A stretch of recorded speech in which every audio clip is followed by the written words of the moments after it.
Hey YouTube, it's Kier. I'm making a video in the daytime, can you believe it?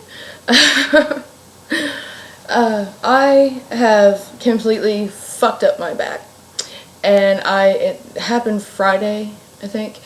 And I've been, pushing through it and cleaning and doing all that shit, and it's just not healing. So today I am going to try sitting on my ass for the most part and seeing if that kind of helps it along in the healing process. So I may be making a few videos today. I don't know. They may not all have sunlight because it's already 5 o'clock in the afternoon, but yeah. This is a video I've been meaning to make all month and I just haven't gotten around to it, so I'm getting around to it now. March is Women's History Month, and I wanted to make a video kind of talking about women who have inspired me or still inspire me to this day.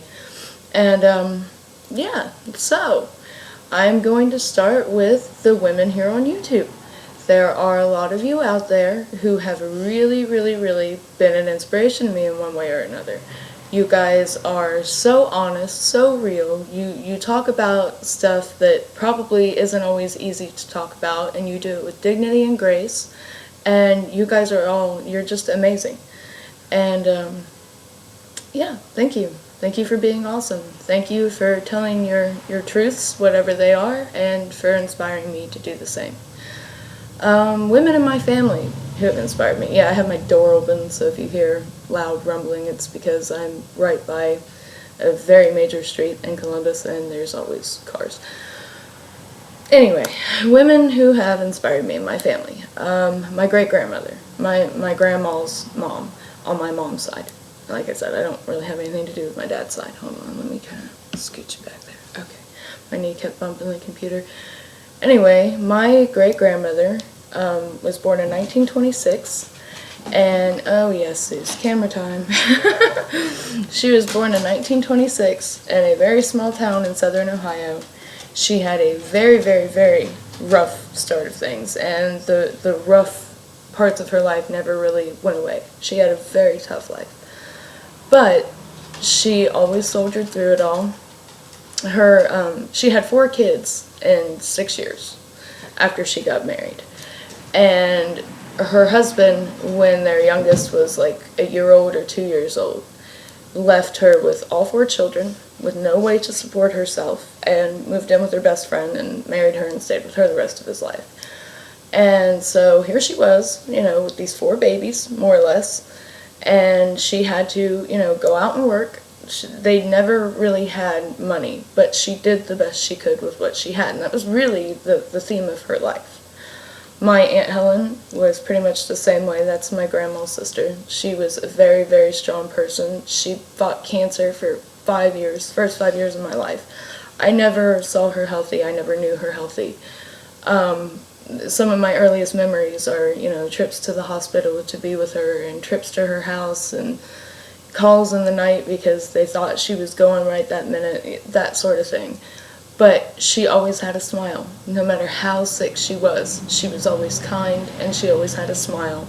She didn't complain, she just bore it. She was very strong.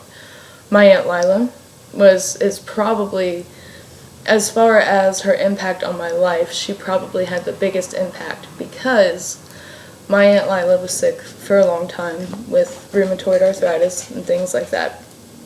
She had a knee replacement when she was like 30, I think. And when I was told when I was 4 years old, I had RA. And when she found out about that, she came to stay with us for like a week. She took away my coffee. Yes, I had a jar of coffee at 4 years old. She took away my coffee. She cut me back on anything that had caffeine in it whatsoever. And she started training me from that moment on to live with illness. Her hands were like that, like completely crippled up, which mine are getting there, but they're not, I can still stretch them, but their normal state is like this. But hers were claw-like. They were very crippled, and she would show me how she opened things with them, how she used a dish rag to clean. She showed me all of that shit because she constantly reminded me that one day I was going to have to know that, because eventually my hands would look like that too. I mean, it was a given, you know, when you're diagnosed with something like that at that age, that things are going to cripple up eventually. But she was very big on pushing it into my head that no matter how bad it hurts, get up and move around, because when you stop moving around, that's when you end up in a wheelchair. And she's like, you know, you don't want to be dependent on other people if you can help it, if you can avoid it. So get up and move around and move your bones and, you know, walk and that sort of thing.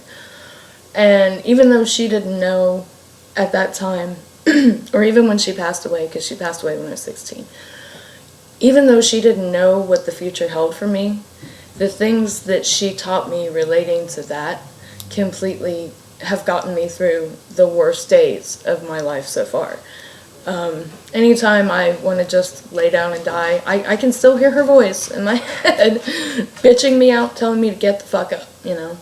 So she was a very strong, inspirational person for me. My grandmother. Women who have inspired me in history, or, you know, actors, singers, that sort of thing.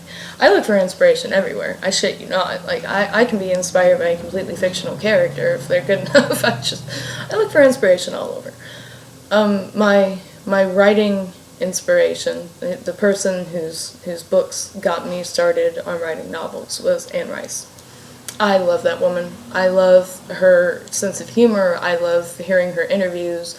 I love her writing, obviously.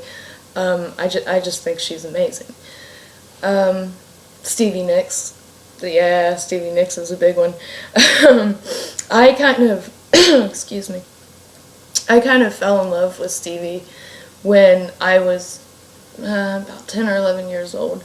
And I had already made up my mind at 10 or 11 that, you know, I was never going to get married. I was going to live my life alone, me and my cats. And so Stevie, who had this great love affair and a few other lesser love affairs over the years, under the public eye, and who still refers to that great love affair as her soulmate, but is not with him, but still tours with him, still makes music with him.